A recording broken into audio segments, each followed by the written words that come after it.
Hezbollah launched approximately 100 rockets from Lebanese territory toward northern Israel on Wednesday night, the largest single barrage since hostilities escalated earlier this month. በአንድ ምሽት 100 ሮኬት ተኮሰ የሚባልለት አካል መንግስት አይደለም። በእግረኛ ሰራዊት እስራኤልን ሊገጥም ነው የተባለለት ቡድን አገር አስተዳዳሪ ወታደራዊ ኃይልም አይደለም፣ ግን ደግሞ መንግስትም ነው። በመንግስት ውስጥ ያለ መንግስት ስሙም አልሙቀዋማ አልኢስላሚያ ፊ ሉብናን እጥር ሲል ሂዝቦላ ይሰኛል።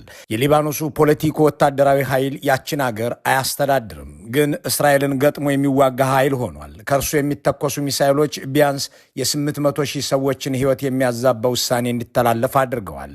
ይህ ትዕዛዝ ከአንድ ሳምንት በፊት የተነገረ ሲሆን የእስራኤል ጦር የሂዝቦላ ይዞታዎችን ከመደብደቡ አስቀድሞ በደቡባዊ ቤሩት የሚኖሩ 500,000 ሰዎችን ለቀው እንዲወጡ አዟል።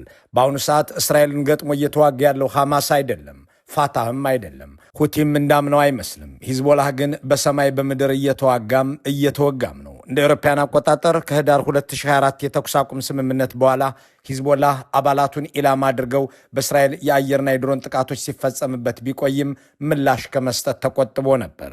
ሆኖም አሜሪካና እስራኤል የኢራኑን የበላይ መሪ አሊ ኻሜኒን መግደላቸው ቡድኑ በእስራኤል ላይ አዲስ የጦር ግንባር እንዲከፈት ገፋፍቶታል እየተባለለት ነው።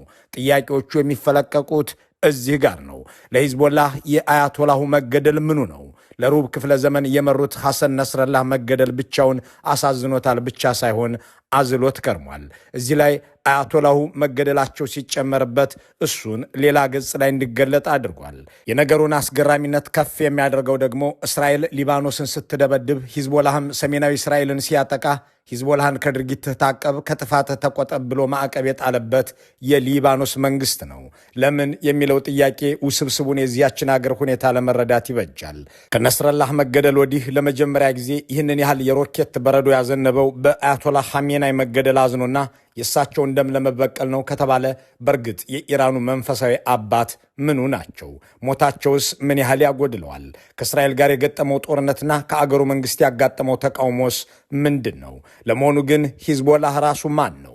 የዚህን ድርጅት አስገራሚ ክራሞትና ታሪክ የጦር ሜዳ ውሎና ጣፈንታውን በዚህ መሰናዶ ወደ እናንተ እናደርሰዋለን። አብራችሁን ቆዩ።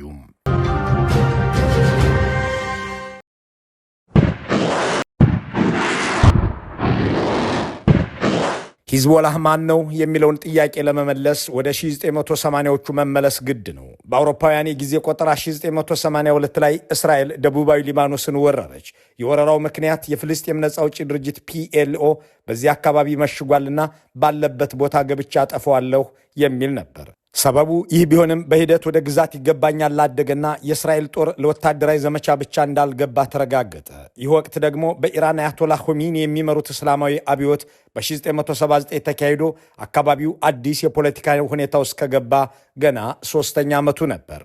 የአብዮቱ የውጭ ጉዳይ ሐልዮት ደግሞ ጸረ ጽዮናዊነት ሲሆን እስራኤል የምትባልን አገር በመካድ የሚነሳ ነው።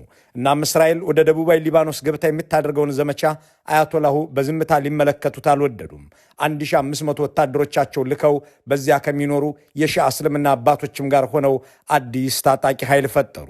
ስሙንም አያቶላህ ኾሜኒ ያወጡለት። ሂዝቦላህ ትባላለህ አሉት። ይህም የፈጣሪ ድርጅት ወይም ዘ ፓርቲ ኦፍ ጋድ ማለት ነው አሉ። ሊባኖሳውያን ተጠራርተው በኢራን ተመርጠው ሂዝቦላህን ከመሰረቱ በአያቶላህ ኾሜኒ እየተቀቡ በገፍ ትጥቅ ይቀርብላቸውም ጀመር። በወቅቱ ሂዝቦላህ ሲቋቋም የተሰጠው ዋና ተልዕኮ የእስራኤልን መስፋፋት መግታት የሚል ነበር። በዚያ በ1982 እስራኤል ያንን ወረራ ከፈጸመች በኋላ የተመሰረተው ሂዝቦላህ ብዙ ተጋድሎ ስለማድረጉ ተጽፎለታል። ገና በመጀመሪያው የምስረት ዓመታቱ ላይ የሚገኝ ቢሆንም የተዋጣለት ምከታ አካሂዶ ከእስራኤል ወታደሮች ጋር ተፋልሟል። ከ241 በላይ የአሜሪካ ወታደሮችን መግደሉም ተጽፎለታል። በእስራኤል ጥቃትና ጥፋት የሚፈለፈሉ የመካከለኛው ምስራቅ ታጣቂ ኃይሎች ዛሬም የበዙ ከመሆናቸው በፊት እነ ሂዝቦላህ የመጀመሪያዎቹ ተርታ ውስጥ የሚመደቡ ናቸው። የቀድሞው የእስራኤል ጠቅላይ ሚኒስትር እሁድ ባራክ በ1982 ሊባኖስ ስንገባ በደቡባዊ የአገሪቱ አቅጣጫ ያገኘነው መዓዛ ያለውን አበባና የሩዝ እርሻ ነበር። በወቅቱ አንድም የሺዓ ታጣቂ አልነበረም። እኛ እዚያ ገባንና ከረምን። ሂዝቦላህ ተፈጠረ፣ የሩዝ እርሻዎቹም ቀሩ፣ አበቦቹም ረገፉ በማለት ስህተታቸውንና ጥፋታቸውን አምነዋል።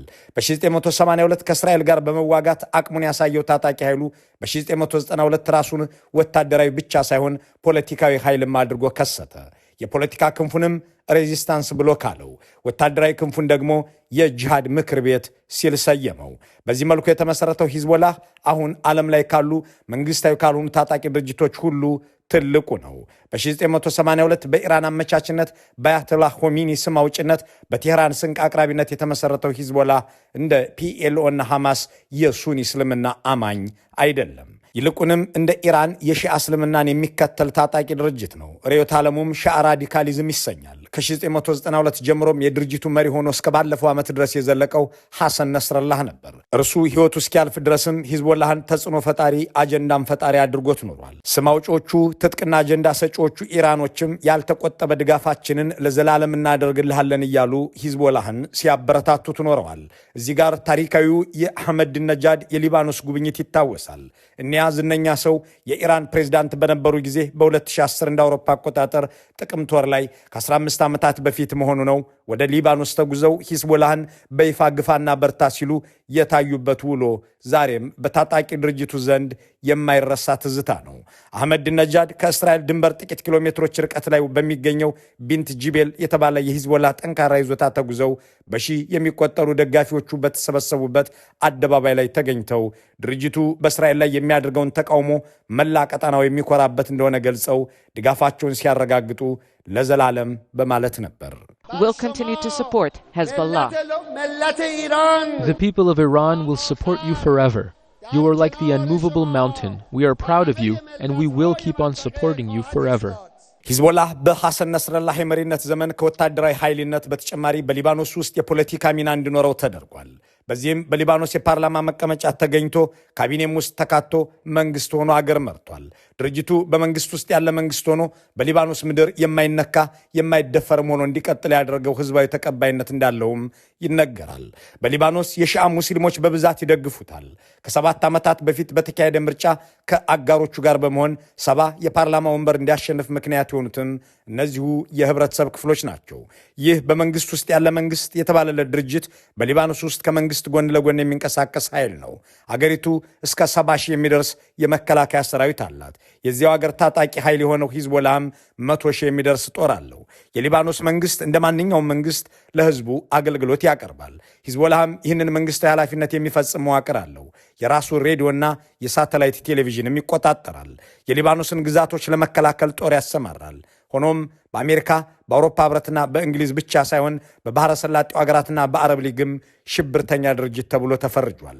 ሽብርተኛ በሚል የተፈረጀው ሂዝቦላህ ሽብርተኛውን አይኤስ ሊፋለም ከ8 ዓመታት በፊት እስከ ኢራቅ ዘምቶ ሶሪያም ተሻግሯል። ሂዝቦላህ እንዴት ከነትጥቁ ቀጠለ?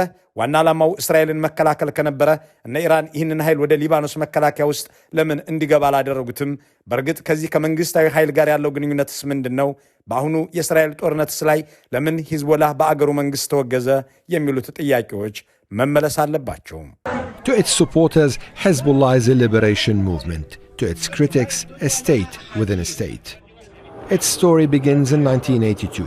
በ1982 ወደ ደቡባዊ ሊባኖስ የገባችው እስራኤል ፒኤልኦንም ሳታጠፋው ይልቁንም ለሂዝቦላህ መመስረት ምክንያት ሆና አካባቢውን ለቃ መውጣቷ አጠንክሮ ተዘልቋል። በእርግጥ እስራኤል እንድትወጣ የተደረገው በተባበሩት መንግስታት ውሳኔ ነበር። ሆኖም ሂዝቦላህ የኔን ወታደራዊ ጥቃት መቋቋም የተሳናት እስራኤል ደቡባዊ ሊባኖስን ለቃ ወጣች። የዚህ ሀገር መመኪያ እኔ እንጂ ቤይሩት ላይ የሚቀመጠው መንግስት የሊባኖስ ሉዓላዊነትን አያስከብርም ብሎ ከነ ተሟላ ትጥቁ ቀጠለ። እንዳለውም ከሊባኖስ መንግስት መከላከያ ኃይል በተሻለ ከእስራኤል ጦር ጋር ብዙ ውጊያ ያደረገው ሂዝቦላህ ነው። በ2006 እንደ አውሮፓ አቆጣጠር ሐምሌ ወር ላይ ሂዝቦላህ የእስራኤልን ድንበር ጥሶ ገባና ጥቃት ፈጸመ። ለዚህ አጸፋም እስራኤል በተሟላ አቅሟ ሊባኖስን ወረረች። ይህ ጦርነት አካባቢው ከሚታወቅበት የአረብ እስራኤል ውጊያ ወደ ኢራን እስራኤል ጦርነት የተቀየረበት ነበር። ኢራንም በቀጥታ ለሂዝቦላህ በገፍ መሳሪያ በማቅረብ የእስራኤልን ጥቃት እንዲመክት ረዳችው። እስራኤል 30 ሺህ ሰራዊት ላከች። ሂዝቦላህ 1 ሺህ የሚደርሱ ወጣቶችን አሰማራ። ያ የሐምሌው ጦርነት የሚል መጠሪያ የተሰጠው ውጊያም ለ34 ቀናት ቆየ። 121 እስራኤላውያን ተገድለው 1200 ቆስለው በሂዝቦላህ በኩል ደግሞ 250 ተገድለው የእስራኤል ጦር ወደ መጣበት አፈገፈገ። በዚህ ወቅት የሊባኖስ መንግስት መከላከያ ሰራዊት ከሂዝቦላህም ሆነ ከእስራኤል ጋር አልተታኮሰም።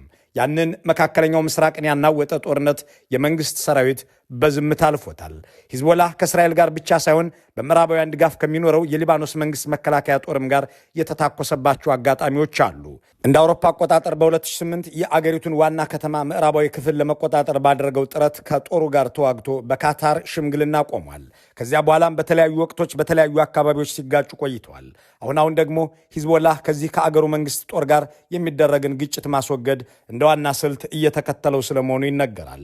ዋና ትኩረቱ ከውጭ በሚመጡ ጠላቶች ላይ ነው የሚል መርህ ያለው ሂዝቦላህ ሰላማዊ በሆነ እንቅስቃሴ በሊባኖስ ፖለቲካና ውትድርና ውስጥ መስረጽን እንደ ዘላቂ መንገድ ወስዶታል። የመንግስቱ ሰራዊት ከሂዝቦላህ አንጻር ሲታይ ደካማና እዚህ ግባ የሚባል ቁርጠኝነት የሌለው በመሆኑም ይህንን መንግስታዊ ያልሆነ ኃይል ትጥቅ ስለማስፈታት ተሞክሮ አያውቅም። ሂዝቦላህ በኢራን የሊባኖስ ጦር ደግሞ በምዕራባውያን እየተደገፉ በአገራቸው ይኖራሉ።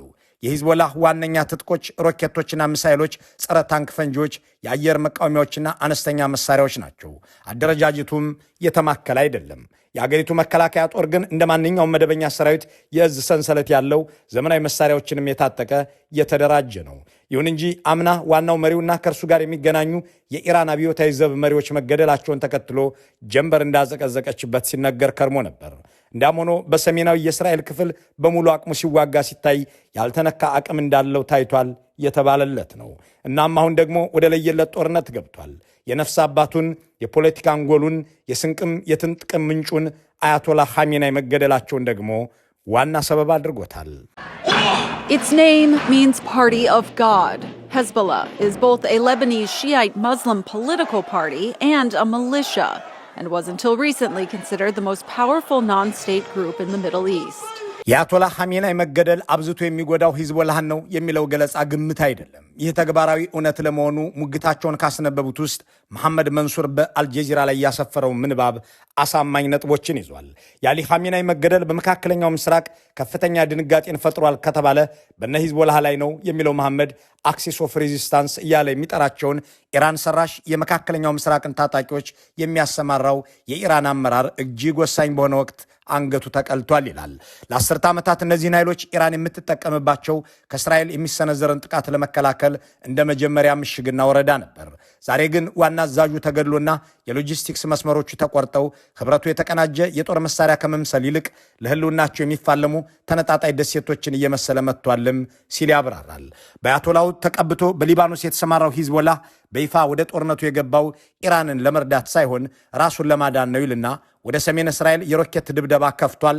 ጥቃቱንም በቀጥታ ከኻሜኔይ ግድያ ጋር የተያያዘ ያስመስለው እንጂ ሂዝቦላህ ቀጣዩ ኢላማ እኔው ነኝ ብሎ ስለሚያምን አሁን እስራኤልን የገጠመው ከቴህራን በሚመጣ ትዕዛዝ ብቻ ሊሆን እንደማይችል ይተነትናል።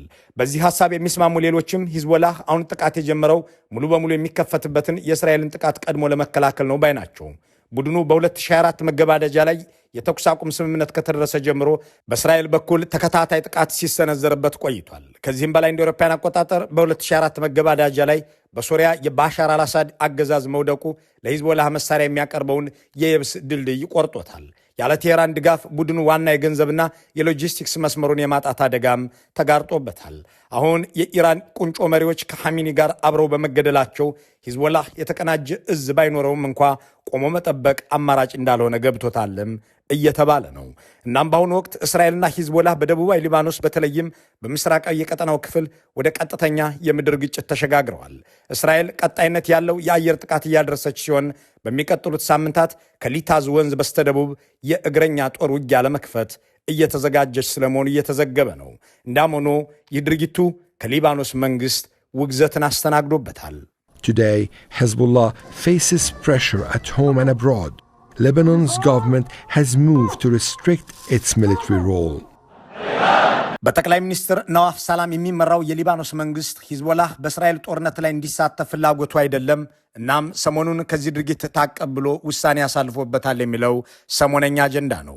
በምዕራባውያን የሚደገፈው የጠቅላይ ሚኒስትሩ መንግስት በመንግስት ውስጥ መንግስት የሆነውን ሂዝቦላህን ያላጸደቅነውን ጦርነት የመዋጋት ስልጣን አልተሰጠህም፣ እስራኤል ከኢራን ጋር የምታደርገው ጦርነት ወደ አገራችን እንዲገባና ሊባኖስን ተሳታፊ እንዲያደርጋት አንፈልግም ብሎታል። ደጋግሞ የሚጠይቀውም እንደውም ሂዝቦላህ ትጥቅህን ትፈታለህ እያለ ነው። ወደ እስራኤል መተኮስን አቁም የሚለውን የአገሪቱን መንግስት ውሳኔ የተቃወመው ሂዝቦላህ የአገራቸውን ሉዓላዊነትና የህዝባቸውን ደህንነት እየተከላከሉ ባሉ ሊባኖሳውያን ላይ የተላለፈ ጭካኔ ሲል ደግሞም የምናረጋግጥላችሁ የማይሳካና የማይፈጸም መሆኑን ነው በማለት ሂዝቦላህ ራሱን እንደ አገር አስከባሪ አስተዋውቋል። በእርግጥም ሂዝቦላህ እንደ ሐማስ አይደለም የሚሉ ሰዎች በመንግስት ውስጥ ያለ መንግስት የሚባልለትን ጽናት ከጠመንጃ ፈሙዝ ይመዘዛል ብሎ የቆመውን ወታደራዊ ኃይል ትጥቅ አስፈትቶ እስራኤልን መደብደቡን አስተቶ የሀገሪቱን መንግስት ውሳኔ ማስፈጸም ከባድ ይሆናል የሚለው ክርክር ላይ የሚገጥም የለም። እናም እስራኤልም በሊባኖስ ምድር ጥቃቷን አላቋረጠችም። ሂዝቦላህም ሰሜናዊውን የእስራኤል ሰማይ በሮኬቶቹ እየተመላለሰበት ነው። መልካሙን ሁሉ በመመኘት በዚሁ እንሰናበታለን።